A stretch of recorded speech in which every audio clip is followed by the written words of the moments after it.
आज नुपुर बहुत खुश थी क्योंकि इस होली वो झारखंड घूमने जा रही थी। इसी खुशी में वो गाना गाते हुए अपने कपड़े बैग में भर रही थी। होली खेले रघुवीरा, अवध में होली खेले रघुवीरा। अरे वाह, हो गई सारी पैकिंग। मैं तो झारखंड घूमने के लिए बहुत एक्साइटेड हूँ। कजरी को फोन करके याद दिला देती हूँ। हेलो कजरी। हेलो यार, 100 साल जिएगी, अभी तुझे ही फोन करने वाली थी। पैकिंग हुई कि नहीं देख, लास्ट मिनट के लिए कुछ मत रखना प्लीज। अरे यार तू टेंशन ना ले, मैंने सब कर लिया है। बल्कि मैंने तुझे याद दिलाने के लिए फोन किया था कि कल टाइम से मेरे घर आ जाइयो, लेट मत करियो। हाँ हाँ समझ गई, मेरी वजह से लेट नहीं होगा, बस तू तैयार रहना। और हाँ, जरा शांत होके सो भी जा। हम कॉलेज गर्ल्स हैं, लेकिन तू अब भी बच्चों की तरह है। जिस बात के लिए मना करूं तू वही करती है। सो बी केयरफुल। हाँ अरे यार ठीक है, वो सब छोड़। तू ये बता, तूने कलर लिए या मैं ले लूं? अरे नहीं नहीं, मैंने सब नेचुरल रंग लिए हैं, तू फिक्र मत कर। इस बार झारखंड में होली खेलेंगे। थैंक्स यार कजरी, तू मेरी बेस्ट फ्रेंड है, मेरी जान है यार। मेरे मॉम डैड तो नहीं है, लेकिन तेरे और तेरी फैमिली के रहते मुझे कभी उनकी कमी नहीं खली। थैंक्स यार। अरे मेंशन नॉट क्यूटी, मेरी फैमिली तेरी फैमिली, देखना ये होली हमें मरते दम तक याद रहेगी।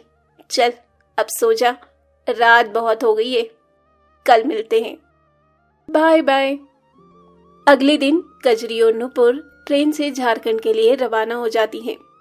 हंसते गाते दोनों अपना सफर पूरा करके बहुत खुश थी कि तभी ट्रेन झारखंड रेलवे स्टेशन पे आ जाती है, जहां एक रहस्यमय गांव उनकी राह देख रहा था। अरे वाह, चल यार कजरी उतर, झारखंड आ गया। आ रही हूँ, सामान तो ले ले। कजरी और नुपुर की झारखंड ट्रिप बहुत अच्छी जा रही थी। बहते हुए झरने, खूबसूरत जंगल और ठंडक देने वाली जंगल की ताजी हवा ने उनकी सारी थकान दूर कर दी थी। यार नुपुर, यहाँ की हवा हमारे शहर से कितनी ताजी है। हाँ यार, मन करता है मैं भी इन खूबसूरत वादियों के बीच घर बार बसा के यहीं बस जाऊं। घर का तो ठीक है, लेकिन बार क्यों बसाना है तुझे? पीनी है क्या? अरे यार पीना नहीं, कुछ खाना है, बहुत भूख लगी है। चल बस में चढ़ जाते हैं। अरे यार 2 मिनट रुक जा, मुझे वॉशरूम जाना है। ओह अभी? अच्छा चल, मैं भी चलती हूँ। दोनों वॉशरूम से होके आते हैं तो देखते हैं कि उनकी बस उन्हें छोड़ के आगे निकल चुकी है। दोनों दौड़ते हुए आवाज लगाती हैं, लेकिन कोई फायदा नहीं होता। बस, ओह हेलो। अरे हम छूट गए हैं। क्या यार कजरी, तेरी वजह से बस निकल गई। अरे मैं क्या अकेले वॉशरूम गई थी? तेरा मेकअप टचअप खत्म ही नहीं हो रहा था। अरे यार सॉरी, अब ये सब छोड़ और ये सोच कि हम लॉज में कैसे जाएंगे। कैब बुला लें क्या? यार ये एरिया इतना सुनसान है, मुझे नहीं लगता यहाँ कोई कैब आएगी। और हमारा लॉज यहाँ से कम 50 किलोमीटर तो होगा ही। हम दोनों के फोन की बैटरी भी खत्म होने वाली है। कजरी और नुपुर ने आसपास एक नजर डाली तो देखा कि वो इस वक्त दुर्गापुर नाम के एक गांव में है, जहां कम चहल पहल और सुविधाएं थी। शहर के मुकाबले सुनसान दिखने वाले गांव को देख दोनों जरा घबरा सी गईं, क्योंकि वहां होली के मौके पे भी एक अजीब सा सन्नाटा था।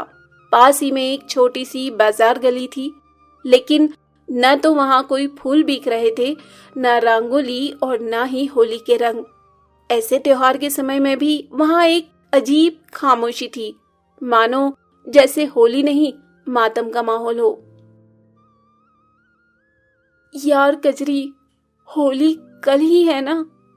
कहीं हम गलत दिन तो होली मनाने नहीं आ गए? रुक 1 मिनट, मैं फोन के कैलेंडर में देख लेती हूँ। कजरी अपने फोन के कैलेंडर में देखती है और नुपुर से कहती है, हे यार, होली तो कल ही है। ओह थैंक गॉड, मुझे लगा था हम गलत डेट पे होली मनाने आ गए। गलत डेट का तो पता नहीं नुपुर, बट मुझे लगता है हम गलत जगह पे होली मनाने आ गए हैं। गलत जगह मतलब? अरे यहाँ भी तो इंसान ही रहते हैं, भूतिया महल में थोड़ी ना घूम रहे हैं हम। मुझे यहाँ कुछ ठीक नहीं लग रहा नुपुर, जरा आसपास एक नजर तो घुमा, यहाँ के लोग हमें कैसे देख रहे हैं। अरे यार तू भी ना, यहाँ सब ट्रेडिशनल कपड़ों में है और हम ठहरे शहर वाले, इसलिए ये हमें ऐसे देख रहे हैं। तू बेवजह टेंशन मत ले। देख वो आगे एक कपड़े की दुकान है, वहां जाके किसी होटल का एड्रेस मालूम करते हैं। चल, मुझे बहुत भूख लगी है। अरे यार वो दुकान नहीं है, वो आदमी एक तंबू के नीचे बैठ के कपड़े बेच रहा है। तो हमें कौन सा खरीदने हैं, बस एड्रेस ही तो पूछना है। अब चल जल्दी। कजरी और नुपुर दोनों कपड़े की दुकान में जाके कपड़े वाले से पूछते हैं, भैया यहाँ आसपास कोई होटल है क्या? इस गांव में होटल नहीं है, हाँ, मगर वर्षा माँ की रसोई से आपको खाना मिल जाएगा। वर्षा माँ की रसोई, ये कैसा नाम है? ये कोई होटल है क्या? अगर खाना मिलता है तो होटल ही हुआ ना। नुपुर की इस बात से वो कपड़े वाला चिढ़ के बोला, कहा ना मैडम जी, वो कोई होटल नहीं है, रसोई है हमारी वर्षा माँ की। वो गांव के लोगों, बच्चों और मुसाफिरों को बस 10 रुपए में भरपेट खाना खिलाती हैं। उनकी उम्र 100 साल की है, लेकिन इस उम्र में भी पूरे गांव के जरूरतमंद लोगों के लिए प्रेम से खाना बनाती हैं। उन्होंने अपने शागिर्द रखे हुए हैं जो उनकी मदद करते हैं। अब इस गांव में आपकी मदद वही कर सकती हैं। ठीक है भैया, लेकिन वो रहती कहाँ है? यहां से सीधा जाइए, फिर दाएं मुड़ जाइए, आपको वर्षा की रसोई नाम से एक बड़ा बोर्ड दिखेगा। वहां आवाज लगाइए, कोई ना कोई होगा वहां आपकी मदद के लिए। थैंक यू भैया, चल नुपुर वहीं चलते हैं। नुपुर अनचाहे मन से कजरी के साथ चलने लगती है, लेकिन रास्ते में उससे कहती है, अरे यार तू भी कहाँ इस कपड़े वाले की बातों में आ रही है? 100 साल की बुढ़िया ने अगर हमें खाने में कुछ मिला के खिला दिया और हमारे पैसे लूट लिए तो? चुप कर, किसी ने सुन लिया तो गड़बड़ हो जाएगी। यहाँ के लोग वर्षा माँ को बहुत मानते हैं, लगता है वो इस गांव की मोस्ट रिस्पेक्टेड लेडी है। प्लीज यार, अब तो अपनी जुबान और गुस्से पे काबू रख और जैसा मैं कहती हूँ वैसा कर। ठीक है। कुछ ही पलों में नुपुर और कजरी चलते चलते वर्षा की रसोई पहुंच जाते हैं, जो कि 2 मंजिला पुराने से एक वीरान मकान में थी। वहां एक पुराना सा धूल मिट्टी खाया हुआ बोर्ड भी था, जिस पे लिखा था वर्षा की रसोई। बाहर से नुपुर ने आवाज लगाई, हेलो, कोई है? अंदर से एक आदमी आया, बड़ी बड़ी लाल आंखें, दाढ़ी मूंछ में वो किसी कैदी से कम नहीं लग रहा था। उसने नुपुर और कजरी को घूरा और फिर कहा, वर्षा माँ की रसोई में आपका स्वागत है, कहिए। भैया, हम यहाँ घूमने आए थे, लेकिन हमारी बस छूट गई और हमारे फोन में भी चार्जिंग नहीं है। हमें बहुत जोर की भूख भी लगी है, क्या हम कुछ देर यहाँ रुक सकते हैं? ठीक है, आप आज रात यहाँ रुक सकते हैं। आइए, आपको वर्षा माँ से मिलाता हूँ। कजरी और नुपुर अंदर जाते हैं तो देखते हैं कि रसोई में कई चूल्हे जल रहे हैं और एक बेहद बूढ़ी औरत, जिसने आदिवासी जैसी ट्रेडिशनल कपड़े पहने हैं, वहां खाने की एक बड़ी सी पतीली में चम्मच हिला रही है। वर्षा माँ, ये देखो, ये हमारे नए मेहमान हैं, आज रात यहीं रुकेंगे। नमस्ते वर्षा माँ, क्या हम यहाँ रुक सकते हैं? हाँ हाँ बिल्कुल, मेरा शागिर्द आपको आपके विश्राम कक्ष दिखा देगा। वहां हम फोन चार्ज कर सकते हैं ना? हाँ बिल्कुल।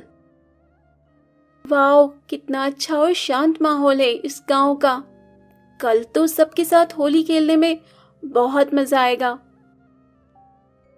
नुपुर के मुंह से होली की बात सुन के वर्षा माँ नाराज हो जाती हैं और अपनी चम्मच हवा में उछाल देती हैं, जो सीधा उस आदमी के मुंह पे जाके लगती है।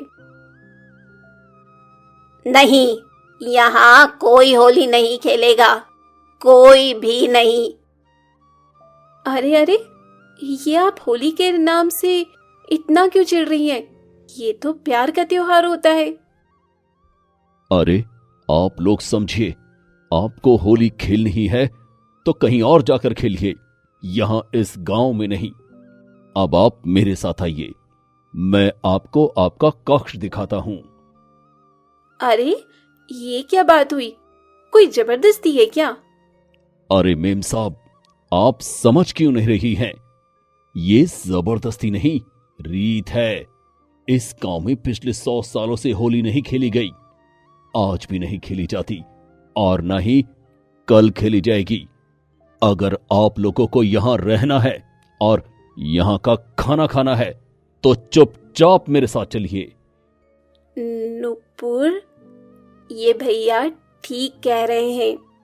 इस वक्त हमें ऐसे किसी आसे की बहुत जरूरत है। मैंने कहा था ना तुझे जुबान पे काबू रखने को। तुझे तो डर ही नहीं है। अब चुपचाप इनके पीछे पीछे चल। नुपुर और कजरी उस आदमी के पीछे पीछे चलते हुए एक कमरे में पहुंच जाते हैं। कमरे की हालत ठीक ठाक थी और वहां 2 बेड भी लगे हुए थे। वो दोनों फ्रेश हो जाती हैं और सबसे पहले अपने अपने फोन चार्ज करने के लिए रख देती हैं। फिर उन दोनों को थाली में खाना परोसा जाता है, जो उन्हें काफी अच्छा लगता है। देखते ही देखते शाम ढल जाती है और रात आसमान पे चढ़ जाती है।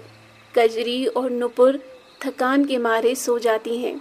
अचानक रात को 12 बजे नुपुर की आंखें खुल जाती हैं। वो अपने फोन को देखती है, जो कि अब 100% चार्ज हो चुका था। अरे 12 बज गए हैं, मतलब कल तो होली है, लेकिन यहाँ तो होली नहीं मनाते हैं। तो क्या हुआ? हम कौन सा पूरे गांव में घूमने वाले हैं? देखो तो कजरी को, इसने मेरे लिए कितना कुछ किया है। आज तक हर होली हम दोनों कितनी धूम और मस्ती से मनाते आए हैं, और अब ये होली ऐसे ही सन्नाटे में मनानी पड़ रही है। कोई नहीं, मैं अभी कजरी के मुंह पे रंग लगा के उस पे दाढ़ी और मूछ बना देती हूँ। फिर सुबह ये मुझे अपने आप ही रंग लगाने को दौड़ेगी। वाह, क्या आइडिया है।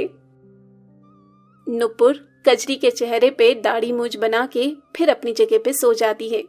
सुबह का वक्त हो जाता है। कजरी की नींद खुल जाती है और वो अंगड़ाई लेते हुए बिस्तर से उठ के आईने की तरफ जाती है। जैसे ही वो शीशा देखती है, गुस्से से लाल हो जाती है। अरे यार, इस नुपुर को तो मैं बताती हूँ, मेरा सारा चेहरा बिगाड़ दिया और खुद चैन से सो रही है। अब इसकी मीठी नींद तोड़ती हूँ। कहाँ गए मेरे कलर्स? कजरी मुट्ठी भर रंग लेके सोती हुई नुपुर के मुंह पे रगड़ देती है, जिससे उसकी नींद खुल जाती है। अरे अरे, ये क्या कर रही है? क्यों, मेरा चेहरा बिगाड़ के चैन नहीं मिला तुझे? अब मेरी बारी है, रुक, भागती कहाँ है? अरे यार, मैं तो तुझे होली विश कर रही थी। हैप्पी होली कज्जू। तो मैं भी तुझे होली ही विश कर रही हूँ। हैप्पी होली निप्पू। दोनों भागते दौड़ते एक दूसरे को रंग लगाते हुए कमरे से बाहर बरामदे में आके होली खेलने लगती हैं। वो इस बात को पूरी तरह से भूल गई थी कि दुर्गापुर में होली खेलना बिल्कुल मना है। ये सब वहाँ मौजूद शागिर्द देख रहे थे कि इतने में वर्षा माँ वहाँ आ गई। उनके हाथ में अब भी चम्मच था। होली खेलती लड़कियों को देख उनका खून खौल गया। गुस्से में उन्होंने अपना चम्मच हवा में उछालते हुए कजरी और नुपुर की तरफ फेंका, जो बारी बारी उनके सिर से टकराया। पकड़ के कमरे में बंद कर दो इन्हें। कजरी और नुपुर को एक अंधेरे कमरे में बंद कर दिया गया। मैंने कहा था ना तुझे कि होली नहीं खेलनी है, लेकिन तू नहीं मानी ना। जिस बात के लिए ना कहो तुझे वही करनी होती है बस। अब देख, हम यहाँ फंस गए। न जाने ये लोग हमारे साथ क्या करेंगे। अरे यार, मैं तो बस तेरे साथ होली खेलना चाहती थी। आज तक हर होली पे हमने कितना मजा किया है, और हम इस ट्रिप पे होली के लिए ही तो आए थे। सॉरी यार, अब क्या करेंगे। रुक, अब तू अपना मुंह बंद ही रख, मैं बात संभालती हूँ। कजरी कमरे की खिड़की में आती है, जो कि बिल्कुल किसी जेल की तरह थी। वो देखती है कि कुछ दूरी पे वर्षा माँ खड़ी हैं और अपने शागिर्दों से कुछ बात कर रही हैं। कजरी वर्षा माँ को आवाज लगाती है, वर्षा माँ, प्लीज एक बार मेरी बात सुन लीजिए। मैं आपसे हाथ जोड़ के माफी मांगती हूँ। माना हमने बहुत गलत किया है, लेकिन अब हम घर जाना चाहते हैं। हमें प्लीज जाने दीजिए। हमारे माँ बाप हमारा रास्ता देख रहे होंगे। ये सुन वर्षा माँ आगे आके कहती हैं, तुमने नियम तोड़ के अच्छा नहीं किया। अब तुम्हें सारी उम्र यहीं रहना होगा, इन शागिर्दों की तरह। ये सब भी यहाँ तुम्हारी तरह मुसाफिर बन के आए थे, लेकिन इन्होंने भी होली खेली, इसीलिए अब तुम्हें भी मेरे शागिर्द बन के रहना होगा। लेकिन माँ, ये तो बताइए कि यहाँ होली क्यों नहीं खेली जाती। मेरे गांव के लिए होली एक श्राप है। 100 साल पहले यहाँ एक राजा हुआ करता था, जो बहुत ही नेक दिल और बहादुर था। उसे भी तुम्हारी तरह होली खेलना बहुत पसंद था, लेकिन एक दिन होली खेलने के दौरान उसका बेटा मर गया। अगली होली पे खुद राजा भी मर गया। उसके बाद से जब जब यहाँ होली खेली गई, तब तक होली के दिन किसी न किसी की मौत हुई। इसीलिए पिछले 100 साल से यहाँ कोई होली नहीं खेलता, क्योंकि होली हमारे लिए कोई त्योहार नहीं, बल्कि एक श्राप है, श्राप। ये सुन के नुपुर और कजरी दोनों दंग रह जाती हैं कि तभी नुपुर अपनी पैंट की जेब से फोन निकालती है और चोरी छुपे कजरी के पापा को सारी बात धीमी आवाज में बता देती है। कुछ ही देर में कजरी के पिता दुर्गापुर पुलिस के साथ वहां पहुंच जाते हैं। पूरा गांव पुलिस वालों से झड़प में लग जाता है। इसी बीच किसी तरह कजरी और नुपुर कजरी के पापा के हेलीकॉप्टर में बैठ के अपनी जान बचा के वहां से निकल जाते हैं। वो दोनों बेहद डर जाती हैं और नुपुर कसम खाती है कि आज के बाद कभी भी जबरदस्ती कोई चीज नहीं करेगी और सब्र से काम लेगी। लेकिन ये होली उनके लिए एक हादसा बन के हमेशा के लिए उनके दिमाग में छप गई है और दुर्गापुर के रहस्य की एक कड़ी उनकी यादों से हमेशा के लिए जुड़ गई है, जिसे वो कभी भूल नहीं पाएंगे।